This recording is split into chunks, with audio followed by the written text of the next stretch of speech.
Hi, this is Paul Knickerbocker, the founder of Be Your Best Academy, where champions inspired to sweat, share, and smile.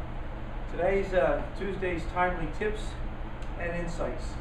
What I'd like to talk to you all about today is how do we slow the ball down?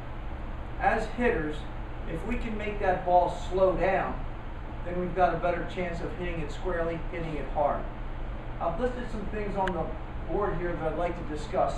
But before we do so, at the major league level, the average fastball travels how fast? 90 miles an hour. 90 miles per hour. 90 miles per hour. How much time do you really have to hit 90 miles per hour? Anybody know? Take a guess. Yes? 3 seconds. 3 seconds. I wish. Anybody else? 0.2 seconds. Not quite. 0.42 hundredths of a second, or in other words, less than half a second. That is why hitting is so difficult. Because the computer, the brain has to figure out, is it going to hit me? Where's this pitch going to go? Is it a changeup? Is it a curveball? All that stuff. And then you have a cylindrical bat hitting a round object, and you're supposed to hit it squarely.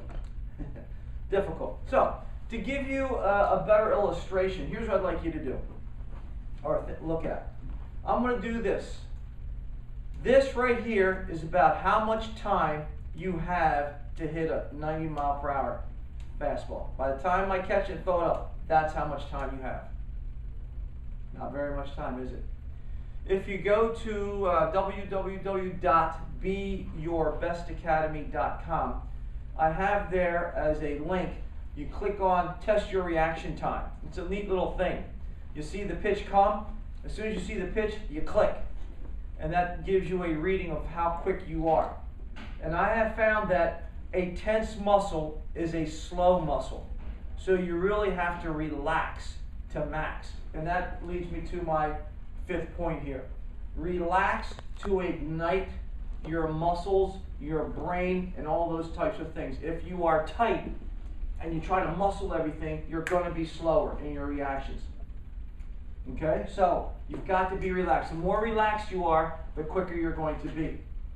So, how to slow the ball down and how to be an effective hitter. Point number 5 is you must be relaxed. Let's go to point number 1. Hunt pitches, I think, is the most critical thing you can do to slow the ball down. What do I mean by hunt pitches? Hunt pitches means this. If I try to cover everything, I will hit nothing. In other words, if I try to cover up and in, down and away, and different parts of the plate, there's too much area to cover. I've got to learn to hunt pitches. We talked about this before. If I have no strikes, I'm looking for a volleyball zone, my bomb zone, my strength, my area that I can handle. If I get that pitch in that volleyball zone with no strikes, and I get that fastball, and I'm hunting that pitch, I'm going to hit it and swing an effective, good, productive swing on it. I want to be able to have a fastball swing for every pitch, regardless of where it is. The only way I can put a fastball swing on every pitch, whether it's a changeup, curveball, or wherever the location might be, the only way I can do that is if I hunt pitches. If I know what's coming, or I anticipate what's coming. If I get a curveball or changeup in my volleyball zone with no strikes, and I offer at it, shame on me. I'm not looking for that pitch. I'm not hunting that pitch. I may get fooled. The great hitters, the Manny Ramirez of the world, they hunt pitches. They look for a pitch in a certain area, and then they put a fastball swing on it, regardless if it is a curveball or a changeup. Does that make sense? Very, very important concept. So hunting pitches is important. Pitcher's rhythm, tempo, synchronization, you have to be with the pitcher's cadence. If a pitcher gets to a stretch and he delivers, or his windup is quick and you're not quite ready or you're out of sync, you're not in sync with the pitcher, chances are your timing is not going to be very good. That's one way to slow the ball down. Be in sync with the pitcher's rhythm, tempo, synchronization, or I call it cadence. As he goes up, you go up. One of the trigger mechanisms that we use is as the pitcher's stride leg comes up and he starts going down, that's when the hitter starts picking up his stride foot. If you move or do nothing until the ball is released, it's too late. Your timing is too late. I don't care how good your mechanics are, it's too late. You've got to move prior to the ball being released. If you just move after release, it's too late. Hitting is about timing. It's about seeing the ball. It's about timing. If you don't get that part of it down, it doesn't matter how good your mechanics are. Really, really important. So, get in cadence with the pitcher. The camera. Think of your brain as a camera, and the lens are your eyes. If I'm a soccer goalie, and a guy's about to kick the ball, let's say I have 1 second to see the ball being struck by the foot and it's coming at me. I have 1 minute, I have maybe 40 individual snapshots of the ball coming into me. I see the ball clearly, I can make a play on it. But what happens if I think outside about, my focus is external in terms of the ball being kicked.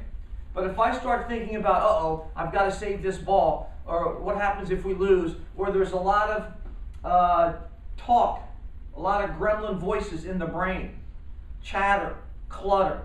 If that happens, all of a sudden you've reduced the individual snapshots that you see with your camera, with your eyes. So instead of seeing 40 individual shots coming in at you, you're now seeing 20. Obviously, the 20 is not as good as the 40. Same thing with hitting. If I have, let's use simple mathematics and numbers. Let's say I have a second to see the ball. If I see the ball and get to release on time, and I talk about the pitcher's cadence, rhythm, and timing and tempo, and I'm in harmony with, I'm in alignment with his stuff, I am able to see the ball coming in with individual shots fairly clearly if I focus externally. If I'm thinking about, I got to get a hit, I'm going to knock this guy out. If I don't score this run, we lose.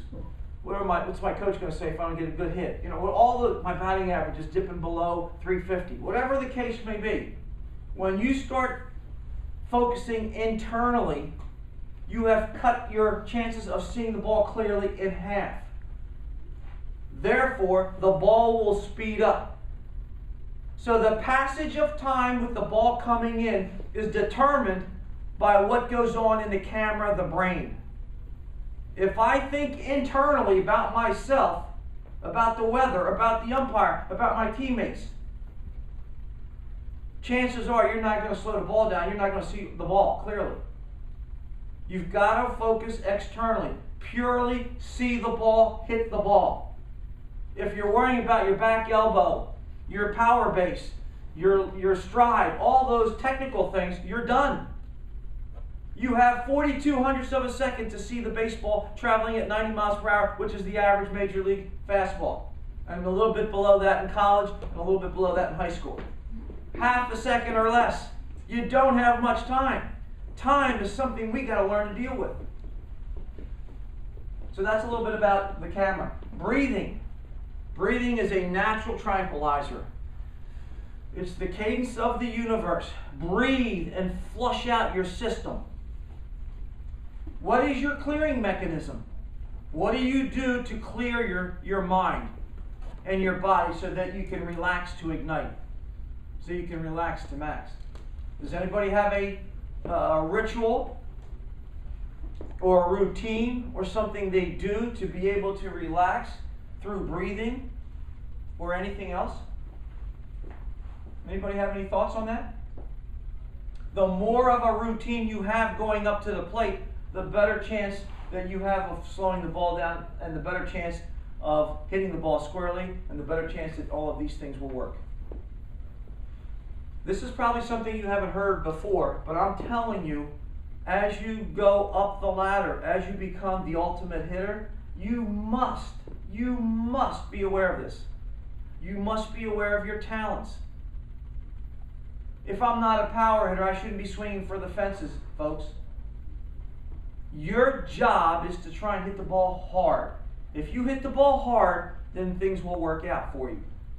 Stay within yourself. Be authentic. Be true to yourself.